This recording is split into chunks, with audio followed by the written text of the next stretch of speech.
everyone. I'm going to keep this intro short because the podcast here, the interview that I had, it went about 2 hours. It's kind of a long one, and I don't like cutting things down. I like authenticity is what I'm trying to say. I really enjoy authentic, organic conversations that lead into each other, and you can just make a memory, make a conversation, make a night of it, and that's kind of what I did with my guest tonight. My guest is Chase Wassenar. I think I pronounced his last name right. I asked him at the end of that, and I think I got it. But Chase, he's not collegiate. He's actually not a collegiate dude. I even get into the podcast, the interview rather, asking him, how do I know you? Because I have no idea how I met this guy. But we know each other on Twitter, been in the sphere of esports or whatever, what have you. He's a writer for Unikrn. He knows a lot of people that I do, and we talk about one of them, Mad Magical specifically. But he actually he works with Unikrn. I know a few people that work with Unikrn.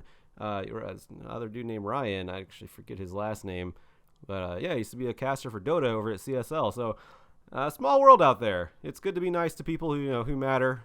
People could listen to me say that and then laugh because I've kind of burned a few bridges, but that's okay. We talk about that actually a little bit. We don't talk about it too much, but we do talk about that. We talk about a lot of stuff on this one. Again, it's 2 hours long. He's incredibly enthusiastic, which is great because I am too.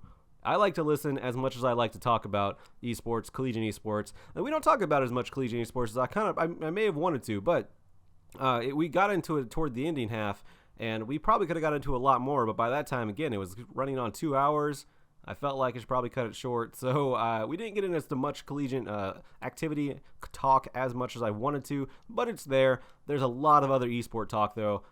We also, coincidentally, Chase and we actually live in Vegas together. Not together in the same place, but we live in Vegas, and we talk about that too. There's a lot of stuff. Again, we talk about a lot of stuff. So, here it is. Hope you enjoy it. Yeah, started the recording. I'm like super basic with this because my idea with this whole podcast thing is I don't want to put any effort into it, but I just want to enjoy myself. That's kind of what I do. So that's why when you go on the YouTube, it's just text and my voice with no music. And I've thought about doing music. I had one request to put on a webcam, which I might do soon. Not tonight, but yeah. Yeah, no, I mean, honestly, with 99% of podcasts, right? That's the right way to approach it. It's very hard to hit the podcast zeitgeist, as it were, but it's a lot easier to just do the thing you want to do. Yeah. With people that you like talking to, it turns out. Yeah. So, speaking of that, all right. So, I don't know you. How do I know you? Where do we meet somewhere? Man, I feel like we may have met at something. Did you ever go to a League of Legends final by any chance? Yeah. I went to I went to 2 collegiate finals before. I went to just one of the games over there one day too. When I went to that sort of thing for Riot. I've been to DreamHack. I've been to collegiate events around the United States. I don't know. Are you in are we in a Discord chat together? We've got to be I definitely know that we've crossed over on the Twitter sphere and whatnot. So we've definitely got enough mutual friends and things that have crossed over. But yeah, it's one of those things where I feel like we've met, but I cannot tell you at which event that it's happened. But as soon as you were hey, let's do podcast. Let's who wants to come on and do podcast things? It's I have been hosting podcasts. I saw that for about 6 or 7 years now. If you go back to the rough draft days, okay, and I've got 2 going now, which is more than enough to keep me occupied on that front. Though luckily I have managed to get a trade in, so I do the hosting, which means I have to do a lot of the prep and things, but someone else does the audio editing. Okay, because that's the part I do not miss from the podcasting process. See, I don't have an intro. I don't have anything. I just have us talking. I guess my intro is just me rambling as a lead up to this. In which case, I'll introduce. I'll talk about you because I'm talking about. No, that's what I'm talking to right now. And then I have an outro saying, however I felt, and then plugging all my stuff, my Twitter, and telling people to subscribe and all that. And I just started doing this. I started doing it independently because I've been doing it for a while too. I think not as long as you. That's a long time. I've been doing this for about. I've been doing like interview style kind of things for about, I guess, 2 or 3 years now. Because I was doing it with CSL, and I wanted to do it by myself for a while. And CSL gave me the opportunity to do it, but it came with a bunch of other things which were relevant, like news stuff. And I'm trying to do news on mine now, but like I have a full time job. I have a wife. I just don't have time for the news. And also, I got sick last week, which just sapped pretty much all of my motivation for like about 5 days. I'm like feeling a little bit better now. But yeah, that did not sound fun. From what you had told me. So I'm glad you're feeling better at least. Yeah. This is like the most normal I've sounded for a while. So I'm feeling better. I'm still like, you ever watch? I don't know if you watch like Vape Nation from He Productions, but like he'll take a really it's a parody of vapors, and he'll take a big deep hit of a vape and just cough all over the place. I'm pretty much doing that still, except without the vape. I'm just naturally coughing constantly. I even installed today a mic mute button, so I can just mute my mic on a whim and not have any of that disgustingness on this podcast and this conversation. So nice. Bless you in your ears. Future you working on that audio clipping stuff will be very glad that that's a thing. Yeah. That's always like the coughs and sneezes is just like, I don't know what I'm supposed to do with this. You just pray that like the other person wasn't talking so you could just cut it out entirely. Yeah, that'd be ideal. I'm the kind of person who just leaves it in, honestly. I don't like hiding who I am. I don't know. I get it. I get why people would want to edit it out, but like, I cough one day. You guys should know that. Yeah, I mean that's fair. There's definitely an authenticity to it, and it really is come down to like, especially if you have a full-time job, and obviously working in esports stuff like is crazy. Like it's 7 p.m. and I was still working on a piece. Yeah. And I have a little bit more to do when we wrap this up. So let's talk about that. You work for Unikrn, right? That's your full-time job? Absolutely. Yeah. I did some social news stuff for them for a while. I don't have a new official title yet, but I work in the editorial department. I do a lot of writing, particularly a lot of Fortnite and League of Legends coverage. And I do a lot of like coordination behind the scenes, kind of prepping for things like, Blast Pro Series LA is coming up. And so just making sure that everybody within our department knows what's expected and what the timeline's going to look like and whatever else, that kind of thing. Did you have to cover the team fight tactics that just dropped today on beta? I sure did want to, and then trying to get into the PBE was a nightmare. I saw so many queues and like just load times. Well, yeah, just getting in was horrendous. It's great whenever you watch like, okay, your place over 9,000. Okay, I get that. That's 17 minutes, and then 23 minutes. 27, like it kept going up rather than down. And then eventually after I hit like about a peak of like 40 minutes, it started going down again, with overall with just a little bit of spikes up here and there. And then I finally get in and I realized that unlike Auto Chess or Dota Underlords, Riot does not have a splash page with any of the relevant information available to you in the client. It is incredible. Like what are origins or the class, whatever those kind of things are called, and what do they do, and what are the sets, and how many of them, and what heroes. Like none of that is in the game itself. I had to go to Blitz esports who put together something, which I'm very appreciative, just to see the basic information of what's out there that I'm going to now have to translate into a thing sometime either today or tomorrow. And then trying to play a game to get screenshots and that kind of information, like good luck, because as soon as a single player dies, there's a high likelihood that everyone in the game will disconnect. Oh. Well, yeah.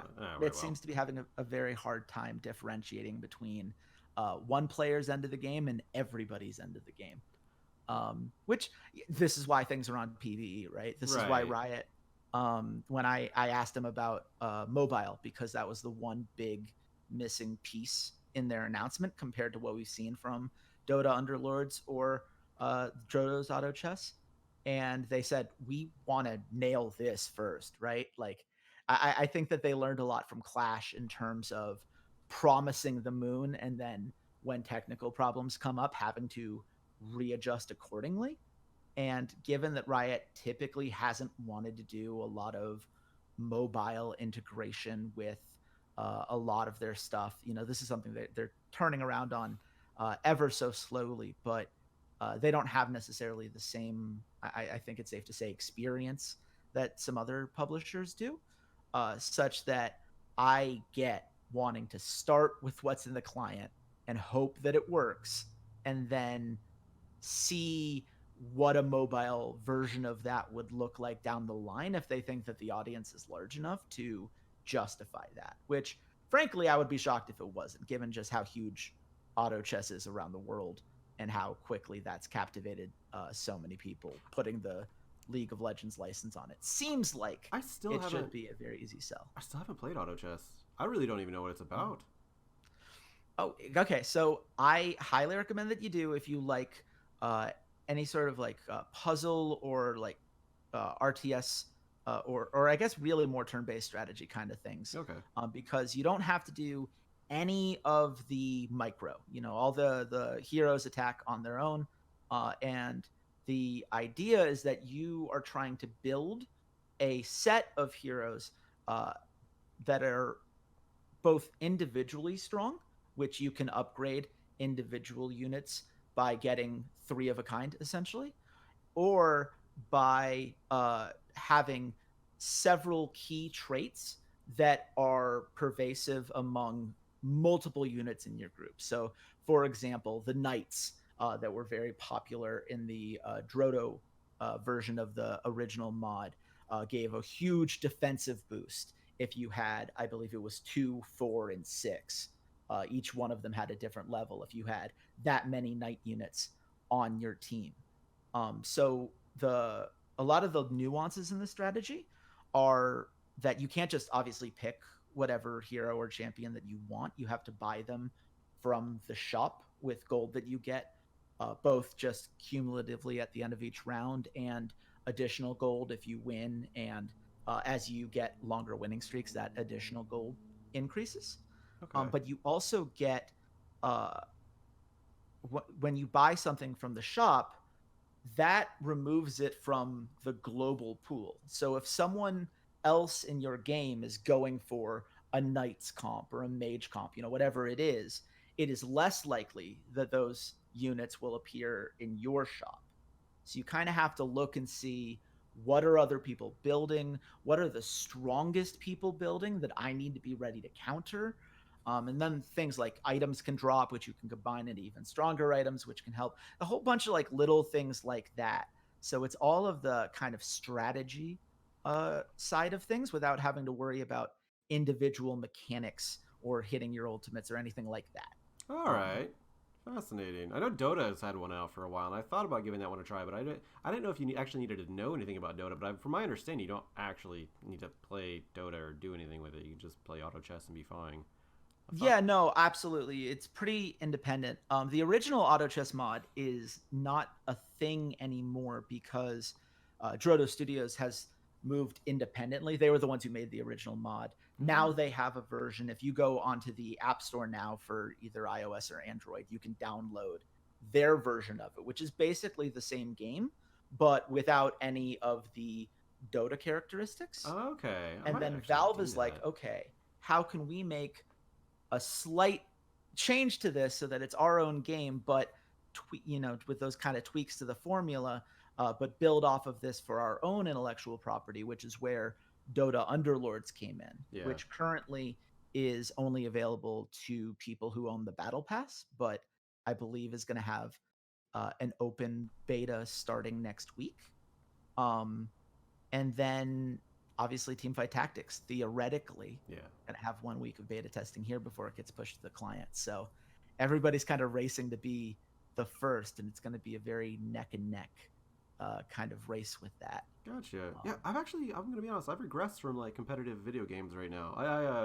I still have the hankering every now and then to play Rainbow Six. I don't play League anymore. I actually don't play any MOBA of any sort. I thought about, like I said, I play like Rainbow Six mostly if I want to play competitive, but I've been regressing from it. I haven't played a competitive game in months. I bought XCOM 2, sunk like 50 or 75 hours into that.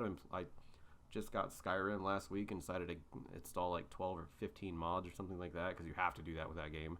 And, Absolutely. Yeah, I've just been drowning away in that. I have yeah, dude. I have not been in the competitive. I haven't. Well, I can't say that. I've been paying attention to the competitive scene because I have Twitter, and that keeps me pretty up to date. But man, I just have not been in the competitive edge lately, and also it's been kind of contributing to like slight depression spikes because I take that stuff way too seriously, and I really shouldn't. So I've just been chilling out, playing some single player RPGs, and trying to enjoy myself with video games again because I felt like I kind of lost that for a second. Yeah, I know that feeling all too well. And it's one of those things that for me became very clear. There's that idea, right? When you turn your hobby into a job, well, then now your hobby is a job when you go out and do it. So like League of Legends, it is embarrassing how few games I have played at that game for someone who is, a writer and analyst for it. But I don't feel like I'm missing out on anything because I'm constantly watching as many pro games as I am. Which is what a lot of coaches do. Like, there's actually a meme where the more you get into esports, the less you actually play and less you're a player because they're just watching it. Yeah, absolutely. And so I'm right there with you. I'm playing mostly strategy games. I love roguelikes. Like, I'm really into the Shrouded Isles right now, which is kind of a Darkest Dungeon-esque game in which you run a cult, kind of one of those the horror writer, famous horror writer who likes to do a lot of stuff in Maine and whatever else. Stephen King. That's the one. Yes. Yeah. A lot of his stories are done in Maine. Yeah. So imagine like, a cult in an island off of the northeast coast in which the idea is that your old god has come and told you, by the way, I'm ending the world in 5 years. I'll save you guys, but you have to kill all of the sinners and maintain 5 key traits, which are like ignorance, obedience, those kinds of things. And so it's got a lot of those interweaving mirrors, and there's no way to keep everybody happy. And believe it or not, when you sacrifice the members of each of the 5 parties on the island, they don't tend to like that you just killed their family members. So I've done that in real life. Yeah, they really turn on you. Yeah, it's funny how that works out. So yeah, I mean, that's the kind of thing though it's funny because you mentioned the idea of like as you get further into esports, because when it was right after I graduated college, I actually coached an amateur team in Istanbul, of all places, for 3 months. It was a very interesting experience for a lot of reasons, both good and bad. But it was one of the things that was very interesting is obviously I was in charge of getting my team scrims. And so there was a huge, at the time, Skype channel because we still hadn't figured out that whole Discord thing yet. And we would, my players after a while kind of pulled me aside and said, Chase, we need you to stop playing ranked. And I'm like, what do you mean? I'm like 1 game away from finally getting ranked in this. I've been trying to play more to get a better sense with you guys. What do you mean? And they're like, well, here's the thing. Right now, we can say that you're a North American coach and that you're just smurfing, and that's why you don't have a ranked account. But if you get ranked, the other teams are going to know that you're bad, and they're going to think that we're bad, and they're not going to want to scrim us anymore. Okay, that's a big thing. I understand that. And there's like both sides of this because I think I always heard rumors that Monty, whenever he was, in the league scene, is that he had a really low account. I think it was like, I heard silver, I've heard gold, but for as knowledgeable and as analytical as he was, and he also coached teams, he wasn't very good at the game. But there's that aspect of it. But then there's also like, I when I was casting it a lot, I put so much pressure on myself to at least be platinum. And if I wasn't platinum, then I was just sad. I was depressed, and then I pushed and pushed and pushed until I got there. And it's unnecessary pressure because I was a play-by-play caster for the most part. I had to do color on some situations because hashtag indies. That's just kind of what you do when you want to get a job. You want to be able to do everything. And but I did play-by-play for the most part. And like play-by-play people, they don't have to be smart. They just gotta kind of do it. They just gotta call what they see. And I don't even think I was good at color whenever I was actually good at the game. I was like decent at the game. People probably laugh calling, seeing a platinum player call themselves good. But regardless, I was like, I had a grasp of like the understanding of the game, what was going to happen and everything, and I still don't think I was that good of a color, and I still put so much pressure on myself, and it was unnecessary, and I'm so glad I don't have to anymore, because man, that is so much stress. Yeah, it's definitely a weight off your shoulders once you stop worrying about that angle of it quite so much. I never did any casting, though. For a little bit, it looked like I was going to. There was talk of me taking over an English stream at the time for some of the TCL matches every week. That got scrapped because we ended up being a lot more overstretched in terms of what we had available at the time pretty quickly. But for me, it's one of those things where play by play, I've never felt like would have been my thing, just because one, memorizing all those abilities. I have a lot of respect for people who can just instantly see these things in these team fights, call out all the right abilities, all the right moments. There's a real skill to that. And second, as my sister once joked, I have the reflexes of a dead cow. And so that kind of like short-term analysis and rapid fire is a lot less ideal for me than when it's like the larger picture. Like, you give me a screenshot of a map and I can tell you what the next obvious objective's going to be and why a team would want to report there. That was, so much of what I needed to do when I was building out these kinds of strategic plans. But no, any of the rest of it has not been my skill set. Oh my gosh. So, there's actually a lot of stuff I want to talk to you about, and again, I'm not gonna harp on this too much, but it's like I don't really know you that well. But you said that you were in Vegas. How are you from here? Like, because fun fact for anyone who's listening, we both live in Vegas, and we both just discovered this like a week ago. Yeah, it's funny how that works out. So, no, I've been all over the place. So, born in New Jersey, spent most of my childhood in Atlanta. I actually moved from Atlanta to Vegas. I didn't live. Nice. I wasn't from Atlanta. I moved because I've been all over the place as well. Go on though. I'll get to that in a moment. Yeah. So I did my first year of uni at the College of William and Mary. It was in a joint degree program with St. Andrews University in Scotland. And I did my first year over in St. Andrews and was like, I love this. Why would I leave to go back to the States? So I just stayed there for the next 3 years. As you do. Wrapped that up. Then I went on to that Istanbul job, did my 3 months there. Once all of that kind of fell apart for a variety of reasons, went back to Atlanta, kind of reorganized myself, went out to Seattle, which was Unikrn's headquarters at the time. Wasn't working for them full time, but I was doing a lot of freelance stuff. I would go into the office during my days off from some of the retail stuff that I was doing at the time, just to make sure that my bills were paid, because it turns out having a roof over your head's pretty good. Yeah. And then got picked up by them full time in a social media capacity, and we at the time had an events team that was doing tournaments out of the MGM Grand every weekend.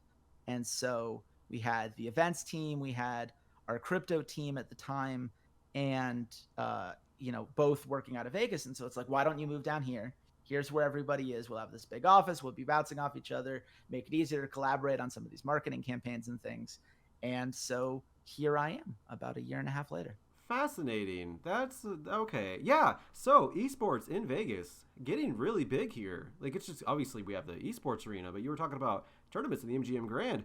I was taking an Uber to. Did you go to the CWL, the COD World League, back in December?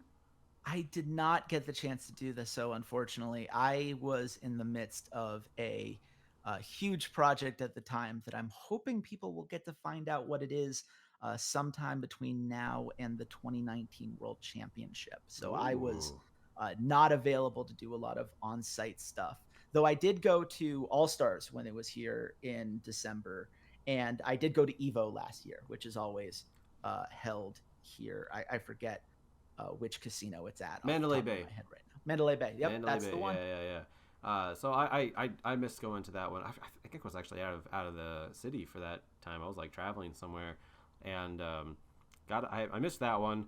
I went to COD World League. I went with one of my friends who works at Sony, and so I don't have a car. I Uber everywhere in Vegas. I've done that for years. I Ubered in Atlanta as well, and one of the drivers worked for Caesar's Palace as that was the main job, and he just does Uber when he's bored or had time, and he worked with somebody. I don't remember exactly what he does. I still have his phone number, and I thought about giving him a text up and saying, "Hey, what you got going on?"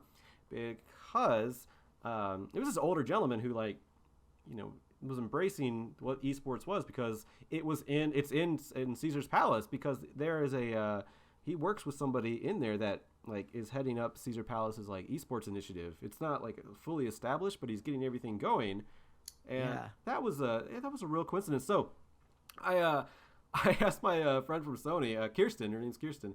I asked her, hey, there's this dude from Caesar Palace who works with kind of esports over in the casino. Can you come up? So him and I, we just watched some Call of Duty. I educated him on it, and that was a real coincidence, because I was just an Uber driver, random happenstance, and we got to talking. Because normally I don't talk to my Uber drivers. It's going to seem really antisocial. I hate talking to my Uber drivers. I just don't like talking in general, because mostly I'm either Ubering to work in the morning at 7 in the morning or 6:30 in the morning, and I just want to chill out and I'm listening to music, or I'm coming home and I want to de-stress from work and I just want to chill out and listen to music. But this one was a special time. It was a Saturday. I wasn't working, and it was just in the middle of the day, so I felt a little bit more chatty. And I really should give that guy a call, because I don't technically work in esports right now. My season's over. I obviously Collegiate. It's semester, fall and spring semester. So during the summertime, I'm usually off, and I go to my own projects. Hence this podcast. I want to try it out, and I don't really do anything until the next season. And I don't even know if I'm going to be doing anything then, because every year I wonder. It's I kind of just want to leave. I just don't do anything. I don't don't. Collegiate's not big, and I don't want to work outside of Collegiate. I love Collegiate so much, and I don't want to work outside of it, even though it is viable. Obviously, I could do it. I'd rather just work in Collegiate whenever it gets popular. So I want to stay in the scene somehow. Hence again, the podcast. But because right now I do accounting. I'm an accountant in a casino, which is fine. I mean, I'm happy. It's not the dream, not hashtag the dream, and. The casinos, though, you do pretty well for I know that the casino unions and things are always pretty strong. I remember the big strike that happened late last year, I think it was, when it came to, I think it was some of the wait staff and those kinds of positions. So they did. I know the casinos do a pretty good job of taking care of their own. And it's funny that you bring up Caesars, because Caesars is such a mess. I don't know if I'm actually allowed to curse on here. There's a stronger word that I would use. I would avoid words that start with F or relating to any genitalia. Great, awesome. So it was a mess is the word I'm going to use, because they did the H1Z1 league, which was the most prominent disaster I have ever watched unfold. $1 million. They had no plan for a game that had no audience by the time that this was established. And, there's been some not so great stories about the people who are involved. Jace Hall, who I think people would more likely know from his role in the recent Echo Fox controversy, where that horrendous racist investor said some horrendous, unacceptable things towards him. But before that, he was doing the H1Z1 league, and really screwing over the lives of quite a few players who were told to kind of upend and rebuild here and get these long-term visas and whatever else before they pulled the plug on the league after a very short period of time, mostly because, again, no plan whatsoever. It's one of those things where I think that there are a lot of casinos, and Caesars obviously is the one that's the easiest to make fun of because of just how much of a mess that H1Z1 was. But there are a lot of companies and a lot of casinos who really want to get invested in this space. They know that esports is a thing, and they know that esports has the potential to be a big thing. And for casinos in particular, right, they know that their average person who comes to their locations is getting older and older every year. The older generations are still engaging in that kind of betting, but our generation typically is not. I would argue mostly because you look at things like student loans and the lack of crippling debt and depression. Yeah, exactly right. It turns out when you increase the cost of living for like 20 years, but barely increase the prices of wages in that time, it turns out people don't have a whole bunch of money to just throw into gambling and other sorts of hobbies like that. Funny how that Who'd works have out. thought? Yeah, but so they need something to bring these young people in because they're not coming in naturally. And that's where obviously the events that we were doing, those were obviously catered towards more of a casual player audience. We did some in Seattle as well. Kind of hooked up with games like Madden and whatnot, where you can have a duo like, hey, come watch Thursday Night Football, and there's this tournament going on as that's happening. But there are a lot of people who also want to go even bigger than that, right? They want the headlines. They want the, $1 million event happening at this location. This is the way that we're standing out from our competitors.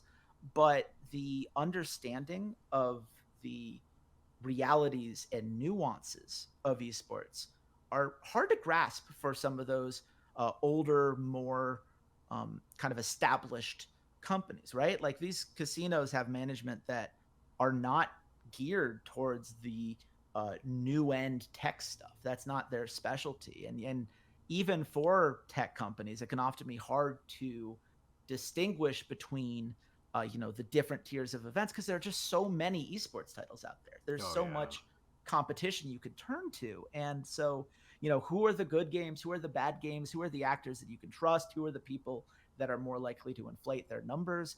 All of this stuff is why we see articles like the one we saw a couple of weeks ago by I forget what the outlet is, unfortunately, right now. And I wish I didn't because I want to give them credit. But it was on the esports bubble.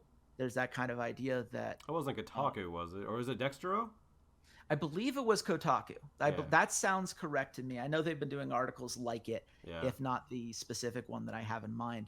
But, that idea of we have so many people who are selling things based on viewership numbers that can be inflated or put in incorrect contexts, or at least contexts that don't really explain the realities of the situation, and just the kinds of people who are kind of incentivized to push, their own game or push the game of a company that they're partnered with or whatever else it is, rather than pushing what would be the best fit for some of the individual factors that they're working towards in these companies. It's just so much information to parse through that they kind of have to rely on these esports consultants, as they were, to have a much better idea. And yeah, exactly right. Whenever you hear that phrase, you either think of Slasher because he likes to meme about it a lot, or you think of a lot of very not great people. And so it's been one of those things. Seeing it unfold in real time has been fascinating. I think that H1Z1 is among the worst of it, just because of the sheer volume of things that went wrong in such a short period of time. But we're going to see more investments like that out there, in which a return is going to be very unlikely. But it has a lot of the things that sound great on paper, unless you happen to know things about this specific developer, or where a game fits into a particular genre, or even whether the audience is particularly centralized well for their location, right? You can have a big event in Vegas, but if the game is mostly European centric, that ain't going to help you. Just knowing the scene in general would help a lot too, because by the time H1Z1 had an event there, that market of Battle Royale was already so saturated, and H1Z1 was quite left behind by that point, even by PUBG standards. And PUBG at that time had already been being stomped by Fortnite, and that's something that actually bothered me at my old job, because I used to work at a company in San Francisco doing remote marketing, and my boss did not have any faith in Fortnite. It was when Fortnite was starting to get big, and we had a deal with Team Solo Mid, and my boss was so into the League of Legends. He really wanted League of Legends, like everyone on the League of Legends team, to like just make partnerships with them. And it was at that time that, again, Fortnite wasn't as big, but you could see it getting big. And we were kind of getting a really good deal with the Fortnite guys because the TSM guys were really expensive and hard to lock down and didn't really want to follow contract rules because, I mean, they're TSM guys. They can kind of do what they want at this point.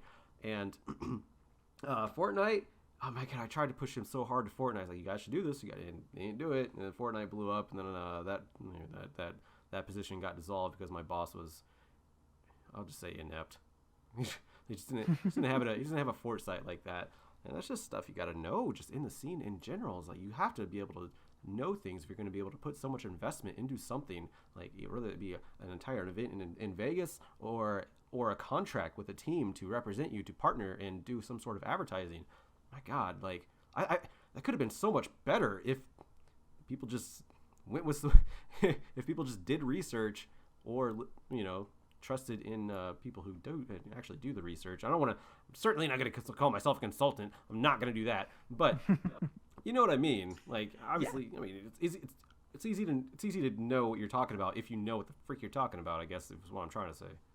Yeah, well, and it's interesting too, right? Because, you can, even with that kind of information, sometimes things will surprise you, right? Like Fortnite, it is easy to see in retrospect how much this game was growing, the consistency with which it was updating and therefore engaging with people. You see the rise of someone like Ninja, who just became the face of that game to so much of the public eye, doing things like the stream with Drake and going on the Ellen DeGeneres show, all that stuff. Yeah. And immediately skyrocketed the game, and Epic's a publisher that at least had a general understanding of competitive play thanks to their Gears of War stuff in the past, which was never the biggest esport, but it was consistently a performer for them in that kind of tier 3 esport, I guess is kind of a fair way to place them. But then you look on the other hand, right, and you look at Apex Legends, which was growing even faster than Fortnite and was setting record after record, fastest to 50 million players, most successful title in terms of microtransactions in a free-to-play game in history, with $92 million in revenue in 1 month, which is just frankly absurd. And so it's like, oh, they can do no wrong. They have all these big influencers behind them. Everyone's playing, everyone's watching, and here we are where, I don't want to say the game is dead, because I think people who do that are more often than not are making that analysis based on what they think a dead versus alive game really is. I think anyone who says anything is dead, they're just trying to be trendy and clever, and it just makes them look like an ass. Yeah, I mean, look, you get the points on Twitter if you're right, and no one's going to call you out if you're wrong, right? That's the kind of it's the same thing of people who always take the long shot prediction on Twitter in every game. You can always delete the old ones later, but the ones you get right, you retweet and look like a genius. We see that whether it's sports, esports, political, whatever it is. But Apex Legends, I think whatever it is going to end up being, I think is going to be significantly less than some of the same metrics that we saw as such a good sign for Fortnite would have indicated for them, simply because EA was not ready from an infrastructure standpoint to have this game be a success. It wasn't supposed to be the success. Anthem was supposed to be the success. Yeah. That's where they put their marketing efforts. That's where they put the majority of their developers. That one tanked. And it's funny because we say that it tanked, and it did lose more than we expected, and was still one of the highest selling games for the next 2 months. Like, the sales numbers for that game are a lot better than a lot of people would necessarily think. Whoa. But the consistency in which those players signed on was the larger problem. Which, right. How do you define success, I think, is kind of fascinating in the live services model, as Jim Sterling always likes to call it, of game design. But yeah, Apex Legends was just an afterthought. They literally released it the same day they announced it for that very reason. There was barely any marketing leading up to that, if any, if I recall, because it just kind of appeared out of nowhere. The whole thing was designed by this idea of a Skinner box.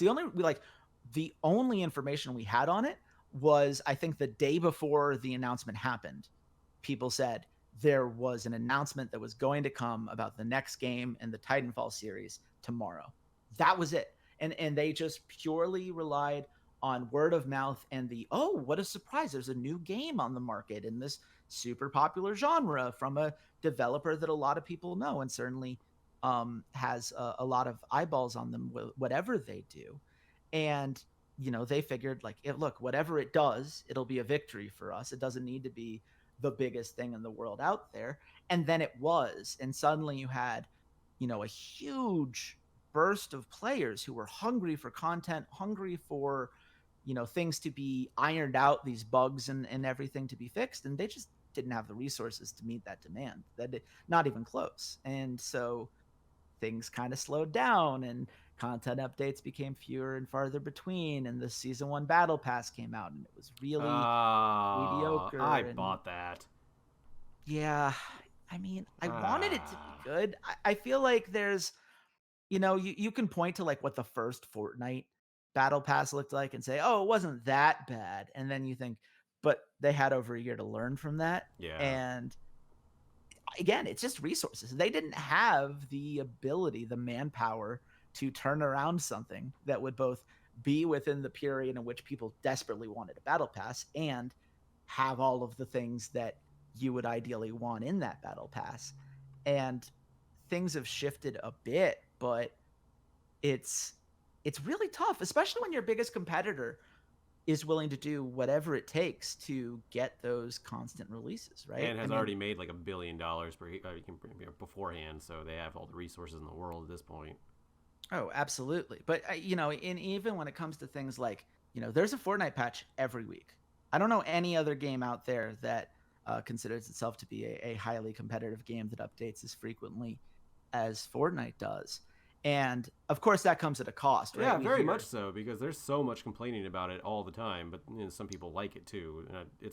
It really is kind of what's the word? Divisive? Is that the word? Yeah, that's the word. Yeah. So it really depends on what side of it you're on, right? Like if you care about the developers, you read the stories like Polygon about Fortnite developers breaking down from mental stress because they're working basically perpetual crunch because they constantly feel this need to have updates. So because there are so many players and there's always constant engagement, there always has to be something new that they're throwing out to the pile, and it's burning people out. And that's terrible. And you would hope that Epic, with literally 10-cent money, would maybe invest in kind of spreading that out a little bit more, hiring more people so that you can get the same manpower hours done without having to rely quite so heavily. But that's unfortunately what they've done there. And if you look at it from the esports perspective, it's been a nightmare. Yeah. One of the biggest articles I've worked on in the last month was breaking down kind of all of the major Fortnite controversies that we've had since their esports game began with the Pro-Am last year. And it is a mess, a disaster, really, if you care about things like competitive integrity. Everything you can think of that would be just day one, don't do this. I remember real quick. I do remember one of the summer skirmishes they had. They were competing against each other, but there were no exclusive rankings for the platforms they were using. So someone was using an Xbox, which has significantly lower quality players, and competing against people on the PC, which has significantly higher skill cap players on there. And that guy was like destroying everyone because I think it was you got like money per kill, and that guy was just destroying on the Xbox. And there were so many people pissed off about that. It was fascinating to watch. Like, how do you not take care of that? Like, how do you not discuss that beforehand?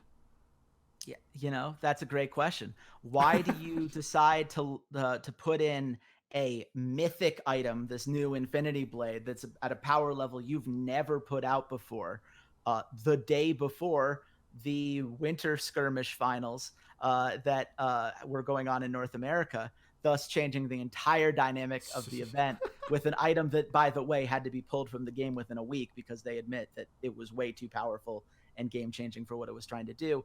And oh, by the way, a month later, they did it again at the World Series of Esports event with the boombox. So they learned absolutely nothing. They would then promise that they wouldn't do it again. And then when the World Cup started happening, say, by the way, we might do it again, which is great. Why would you have a situation in which you basically start banning mechanics that were integral to the game right before the qualifiers for the $30 million feather in your cap signature event that you have planned, like things such as stretched resolutions, where people were using field of view. They were adjusting to kind of give themselves a wider lens. They'd been doing this for months, and it had become the competitive norm. And then Epic, a week before the first qualifiers, like, by the way, that's banned. We're locking that. Hope that's okay. Okay, thanks. It's like, well, that's months of planning down the line. My favorites were definitely them banning all vehicles halfway through a qualifier. So literally the Saturday they were allowed, and then they're like, oh yeah, we discovered this bug with the baller, so we're banning all of them. And it's like, that seems like it might throw off a lot of the people who now have to practice on Sunday and just go right into the finals with that. That was fascinating. So there's two parts. Yeah, there's like two parts to that though, because that was a big thing with Worlds, with League of Legends, is that you can tell when Worlds is coming around because they'll buff like champions that can do really well in one-on-ones, like Zed and LeBlanc and Lee Sin, and they don't.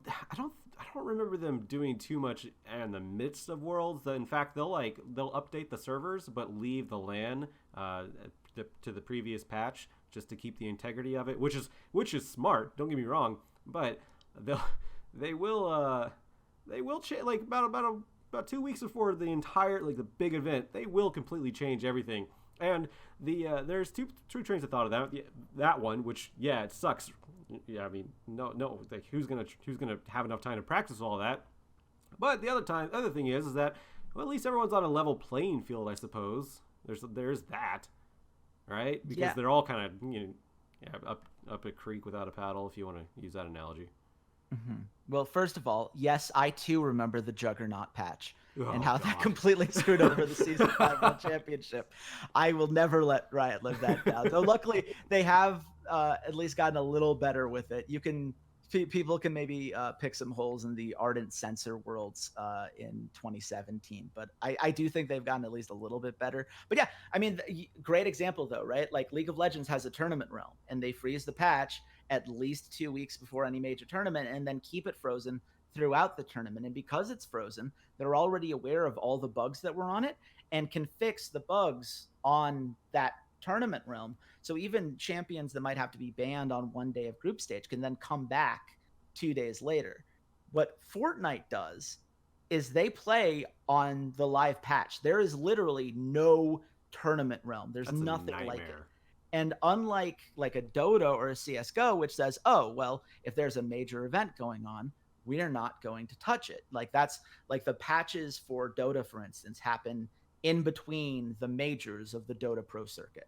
So they just had a huge patch before the Epicenter major that's going to happen this week, but that came out about 2 or 3 weeks ago. So we have a much better idea of what exactly that means for them. And, teams have plenty of time to adjust. It came right after the previous major had wrapped up, so you've got all that time to kind of do your thing. Fortnite's like, oh, by the way, the update's coming in on Friday because it's with we're working with the Avengers Endgame people for a limited time mode, and that seems like it'll be more hype if it comes out the same day as the movie. So you guys don't mind that, right? Those of you who have to play for a $30 million event the very next day, that's not going to be a problem, right? So they just don't. They don't care. And they also don't care about, like, the competitive integrity. I think kind of is a vacuous term, but I don't know what else to call it when you catch a pair of players actively cheating at a World Cup qualifier. They were caught teaming, is how they call it, where they had organized with players who were still playing in the event, but were mathematically eliminated from getting through, and gotten them to purposefully feed them kills, since you get points per elimination. They were discovered. There were clips that went everywhere. Epic ruled that they would be banned for 2 weeks, after which they would be allowed to requalify for the World Cup, which they promptly did 2 weeks after that ban expired. So that's great. It's just, there's literally nothing about this they do right. And so it's just kind of fascinating that it's like, Epic, you realize you don't have to spend $100 million on this, right? Like, you can because you have Tencent money and you don't have to care. But if you're not going to do like these kind of basic things that have been fundamental for years now, it's not like there's not a precedent as to how we handle these kinds of incidents. They just don't care. And then they go out of their way, like the player base is super angry and they're talking about it and like, you really need to revert all these things. And then Epic's response is, here's an update on why we're not going to do any of the things that you want. It's like, to say nothing. If you don't, like, why are you going out of your way to antagonize the people that are criticizing you? Like, do they think it helps? Do they just think that the outrage keeps them in the news cycle? I genuinely don't know. I don't make the kind of money to know, man. And by that I mean I don't run Epic. That's fair. I will say, like, I mean, it works for me because I never run out of content. There's always something to talk about. Yeah, I'm sure. But it would be nice for it to be focused on some good things that they were doing. And I guess we'll see what Nate Nanzer coming in means for that. That's going to be fascinating. I have so many questions about how that went down, other than, of course, them just obviously bringing a dump truck of money to his house and saying, please run our esports scene. That part I get. We know how Epic operates on that regard. But what power will Nanzer actually have to try to organize and professionalize a lot of the things that we just brought up? Great question. And I genuinely have no idea what the plan's going to be. So that was so we've actually been talking for about 50 minutes, but I've been wanting to ask you. I've been wanting to talk about. This is me switching gears, by the way. I've been Absolutely. Yeah, you do a podcast with Mad Magical. I don't know if you know this, but Mad Magical and I are actually like we're acquainted. We're actually I don't know. I mean, I would go to dinner with him if I were over in Cali because he's a really nice and genuine cool dude. We've been colleagues. We worked a season of CSL together. How's it doing a podcast with him? I haven't actually talked to him in a while, and he's been busy from my understanding. But like I hit him up on Twitter every now and then. But I mean, we're still positively acquainted for sure.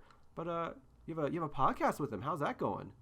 It's a lot of fun. It's been great to get to know Magical. I was actually introduced to him through our mutual friend Pyrotechnics, the former EULCS caster. Yeah. Who was also a co-host on that event. So yeah, I saw that. Kind of the three of us together. He linked the two of us, and it became very clear that he and I were going to get along very well. We're both kind of high energy people. He's very high energy. Yeah, give us a space to talk about the things that we love to talk about and just let us kind of run with it. Like, perfect. It's been very easy to bounce off of him, and his excitement for all this kind of stuff is contagious. He's a very nice dude, and he kind of gives a great balance on the show, because I feel like Pira obviously is the main host, so he has to kind of organize things and put in his flavor in terms of how we might frame some stories or how he might respond. Magical is much more willing to be the comedian almost when he needs to be. If there's a good meme he can throw in there, or a kind of lighthearted angle that he can put in to kind of give his different look on a story, he will find the way to do that. And then I am the serious analysis. Give me my 5 minutes to rant about the thing that I've spent way too much time thinking about and probably writing an article on, and can just kind of go from there. So he and I have a really nice juxtaposition in that I think keeps the show feeling fun, and keeps I would like to think keeps things kind of entertaining and keeps you on your toes in terms of where the discussion might take you. So that's the GGWP, the Geeks in Gaming Worldwide podcast, which is on pretty much every meaningful podcast app out there. So if you guys want to go give that a listen, surely I'd love to hear what everyone thinks. I think it's been a really fun show to put together and really flesh out what we want it to be and where we're taking it. And there's a lot of stuff that's very exciting that I look forward to seeing where it continues to grow. Yeah, and of course, what is it? I mean, Pira, he's like, obviously, a lot of people know him. So, I mean, you have that kind of backing by him anyway. So, what is he doing these days? I know he doesn't do the LEC anymore. How is the, I mean, if you have any insight, yeah, how does the independent scene work out for him? Because, like, I know how it works out for me, and I get frustrated talking about it sometimes. And actually, I was thinking about just doing a solo podcast sometime, maybe like sometime this week, and just have it queued up because I have like ramblings I want to do about, um, just about being a freelance caster and just how hard it is to compete with people like Pyra or Pyrrha, whoever. But not even that, but it's like people from Riot. You know what? That's actually, I don't even want to go down that road right now. How is he doing though? Is he finding success outside of Riot and LEC and all that? Yeah, I think that it's been a move that has been very exciting for him. I think that you can watch a Riot broadcast, and certainly this is my kind of understanding, having watched it and seeing how things have unfolded, rather than any specifics that he's shared with me for obvious reasons. You don't anger Riot by spilling things that you're not supposed to talk about. But Riot doesn't like me yet. I mean, look, Riot like, tends to not like a lot of Mark people. Merrill has me blocked on Twitter. That's hilarious. It's actually so funny. I every time there's an article coming out about Riot, I will ask my friends to tweet it at Mark Merrill just to mess with him, because I don't know what, like, do I really bother him? I have 860 followers. Like, yeah. Like, I know he knows my name, obviously, and I know people in Riot know me because I've interviewed there, and some of them said hi to me, and obviously I've been in the collegiate scene for so long that it's kind of hard to ignore me at one point. I don't like being vain about it because I don't want to work for Riot. I never did. I did one time for like maybe a year or two, and I realized I don't want to. It just was not the place for me. And those articles came out and completely justified my thought process on that, because there's a lot of rumors about Riot. And I'm not gonna down talk Riot too much, because you're on this podcast. Obviously, you don't want to upset them. I already have. I have nothing to lose. I'm just doing a podcast for my own self-interest. But yeah, fair enough. And Riot, I think a lot of what I'll say about all the workforce stuff. First of all, I just want to support all of the employees who stepped out and protested and have been fighting for kind of some basic union stuff, and fighting against some of the gender discrimination to which Riot has publicly admitted fault. I think they're awesome. I wish them the best. It's unfortunate that Riot kind of pushed back against some of the basic concessions that were asked for, but an easy way to have made things a little bit easier for themselves would have been to comply with the California labor investigation that's currently happening. It turns out not turning in those forms may not have been great for them. You know what? I bet I know why they don't. Yeah, from the journalist, I will say, we will see. It certainly doesn't sound great. I can't think of a lot of examples in which a company was like, we have everything completely above board and everything is perfectly aligned, which is why we don't want to show you how awesome we're doing at this. That's just rarely kind of the story that comes together. But, ultimately, right, I think that whenever it comes to Riot, I always like to focus on the idea that, like, this is a company with a lot of wonderful individuals and a few figures in management that are absolutely worth all of the scrutiny that they get. And I don't particularly have it out for anybody. I said some mean things about Epic, but I say these things because I want the scene to get better. Yeah, no, you're critical of Epic, and that's just, criticism and outright disdain is completely two different things. Yeah. And obviously, you're a writer too. I kind of have to be a critic. There's only one person with whom I've feuded in esports, and that would be Steve Aronset from Team Liquid. And I think we're good now. Do we have a story? You want to tell a story? You're not allowed to tell a story. You don't have to. That's a pressure. I could tell the story. It's been years. And so I want to be on the record that Team Liquid has been great to work with since then. I think that Steve Aronset does a lot better in the role that he's in right now than the role he was in what I believe was 2015. He's now able to specialize in the part that he's always been best at, which is the marketing. He does an incredible job with that. He's built an incredible organization and deserves all that success. That said, in 2015, we clashed a little bit because this was when I was doing the Rough Drafts podcast with Walter Fedchuk, and we did our team by team previews every year. And we did our episode on Team Liquid, And one of the things that was very clear when we were watching some of the behind the scenes stuff that they had put out was that I Will Dominate was no longer working with the roster. It just, things weren't clicking. There were very I remember that. Yeah, there were clear disagreements in terms of how things should be played out and whatever. And Dardoch obviously was at that point, about to be a rookie. We didn't know exactly what he was going to turn out to be, but certainly we knew that he was a promising prospect who had done really well on solo queue and seemed to be an exciting guy. And so Walter and I, as part of our podcast, brought up that from everything we had seen on that show, we think that I Will Dominate's probably going to be asked to be stepped down, and that Dardoch's going to take over that role very soon after. And I figured that that was a very uncontroversial thing to say, and that would be the end of that. Steve Aronsett disagreed. Okay. He went on Twitter and tweeted out that, and I'm going to paraphrase slightly, but essentially he said that it was, offended would probably be a bit too strong, but he was very disappointed, I think is the word that he would use, that he did use in that tweet, that we were using the behind the scenes content that they are gracious enough to provide for their fans against them as a form of harsh criticism. And that was unfair. And, he didn't actually name us. It was very much a subtweet, but there was literally nothing else it could be talking about. We were the only outlet or media content that was front page on the day that he said it, and directly referred to the exact thing that he said, that how dare we use it against him, right? And so the split happened. I Will Dominate played one game, after which he was pulled for Dardoch, who played the rest of the season exactly like we predicted was going to happen.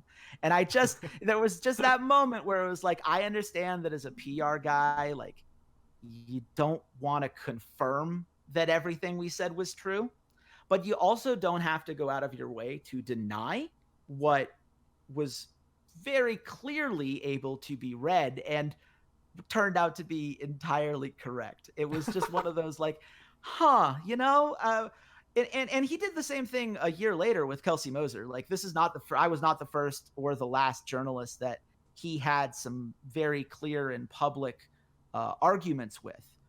So I think that trend ended when Axiomatic and all of that took over, and he was able to move towards more of a marketing role, didn't have to worry about those kinds of day-to-day issues. And as I've said, he does great in that role. I think the people that I work with Liquid now, whenever I do interviews, are awesome. And I think they have learned from that. But it was a funny few weeks there where it was just like, you really felt the need to call us out on a thing that literally didn't take you a week into the season to confirm that we were entirely correct. Feels like you could have just taken the punt on that one and just not said anything at all. But that's the only one. I haven't had any other public feuds. My co-host has, but I managed to mostly Magical side of it. No, Walter at the time. He had very strong feelings about Weldon, and that's about all I want to say about Weldon. Yeah, no worries on that. I don't. I'm not talking to the. Yeah, no, I got you. I just want personal first person point of view experiences. No worries, man. Yeah, no, magical is like he's like, he's a nice guy, but he's like really stubborn and like stern in his like what he thinks and believes, and if someone's offending him, he'll like tell you. And so people don't like that on Twitter. I think I've only seen him get in like one little like myth fight. It wasn't even. It was tweets. It's not real, But it was like feathers are ruffled.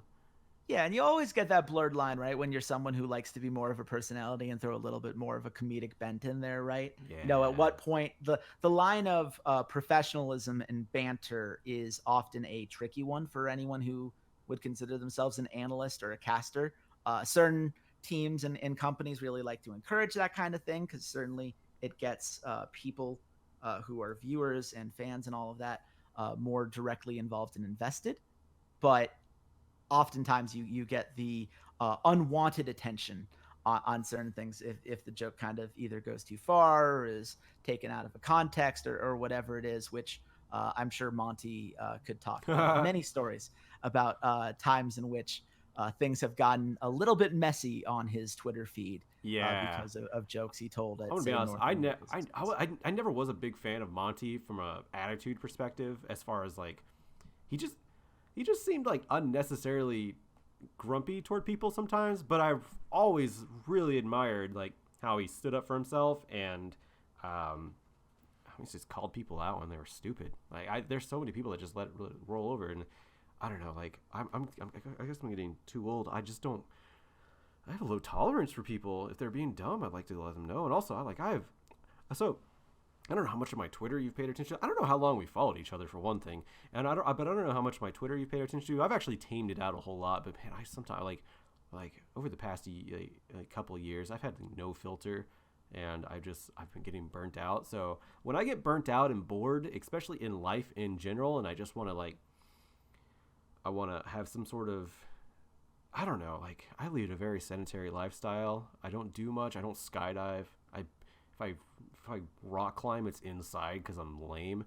But yeah, I guess I just get bored and I want to like do something different, and I will talk about the most asinine things on Twitter, which are mostly true. Is a weird thing because I have a weird life and I don't want to talk about it on this podcast. But I kind of dropped my filter, especially in the morning. Oh my god! When I wake up, I don't do it anymore because I know better. But for a long time, I was waking up, getting on my phone. I saw one thing that was annoying. I just like started tweeting about it, or I would I would just tweet something random that was on my mind that was probably not supposed, as a personality, I probably shouldn't be talking about, but I did. And I really feel like it hurt my my chances, my career perspective sometimes. And I would get told by my friends, you gotta stop doing that. But at the same time, when we talked about it at the very beginning of this podcast, I really enjoy authenticity. So like I fight between myself in my mind whether or not I should have a filter or not. And I usually go with not, because real me doesn't really have a filter. I do hide some of my things because I have a personal life that I sometimes talk about, sometimes I don't want out there, but I don't care if anybody knows. It's just not something I feel like talking about all the time. But yeah, I admire people that stand up for themselves and just kind of take their filter away, and will put people in their place. Rod does that. Slasher, he does that. I actually respect Slasher quite a bit, and I know he's like, some people look at him a little weird. I really don't care. I enjoy it when he calls people out. I enjoyed Monty for that same reason. I didn't even really like Monty, but I really enjoyed him. I really enjoyed Monty, like being Monty sometimes, from a outside. Fun fact about that, actually, Monty had me blocked one time a long time ago on Twitter. I don't know why. I've never talked to him. I mean, obviously I've never talked to Mark Merrill, but I outright call him out and call him a piece of crap with different choice words on Twitter. Yeah. Which, yeah, that's the thing too. I've calmed my hate toward Riot down. If there's an article that comes out, I'll retweet it, make a comment. But man, for a while I was like really fired up, and I was just making nonstop like missiles, like just firing missiles over at Riot and Mark Merrill, and adding all of them. Like I just didn't care. I wanted it all to burn down. Yeah, I've calmed. Yeah, it's a hard balance, because it's a lot easier to be that guy when you're already a major personality, right? Once you've had some established connections, people know who you are. You have, people recognize you and what your skill set offers and whatever else. I'm a personality in the collegiate scene. Nobody cares. I mean, it's economies of scale, right? I think that there are a very select group of people that we, as an industry, for better and for worse, have decided are indisposable. These are your Thorins, your Richard Lewises, your Monties, your Jacob Wolves, whatever else. Some of those people I tend to like more than others, but all of them undoubtedly are very talented at what they do, and have been doing this for a long time. And so those kinds of people can take shots, and people will go along with it because there's always that kind of underlying respect of they know what they're doing. And at least in a lot of those cases, the call outs come from a place of experience and knowledge, which has been backed up by the years of time and effort in which they've kind of been in a more public light. And Yeah. it's just, there's very few people who get invited to that elite club, and the vast majority of us are all kind of grinding to get there. And I've found more often than not, it's best to keep people's names out of your mouth unless you think it's something that really matters. I'm far more outspoken, for instance, when it comes to political issues than I am about any esports stuff, because at the end of the day, a lot of esports drama isn't going to cause nearly as much damage as some of the real world stuff that's going on right now. So I feel like if I'm going to call out somebody, that's the direction that I try to go into. But I you know, it's tough because a lot of esports, right, is based on being a personality, being someone that people cling to and can recognize and feel like they know you and therefore want to see you in more things and all that stuff. And it's really hard to do that if you are a milquetoast person on Twitter who never calls anybody out and never, you know, says a mean thing about anybody, right? That doesn't capture attention nearly as much as those other kinds of banter. But at the same time, burning bridges is something that can very easily come back to haunt you. It's something that I've always been aware of, just because I've seen it happen to people that I have a ton of respect for. And, you know, they usually, luckily, have found a way to get around it. Either they go, you know, they've moved on to a different game by now and therefore don't have to worry about that side of things as much, or for whatever reason. Isn't that weird, by the way? We're in esports. I've burned almost every bridge with League of Legends. Rainbow Six community accepted me so much. I love Rainbow Six community. Like, especially the Collegiate community, they're so nice. Obviously, Collegiate community of League, super. I still love every one of them, and they're very respectful to me. In fact, I think that some of the staff from Simon Fraser actually just tweeted me saying they miss me because I tweeted out saying I miss League because I don't play League anymore as a protest.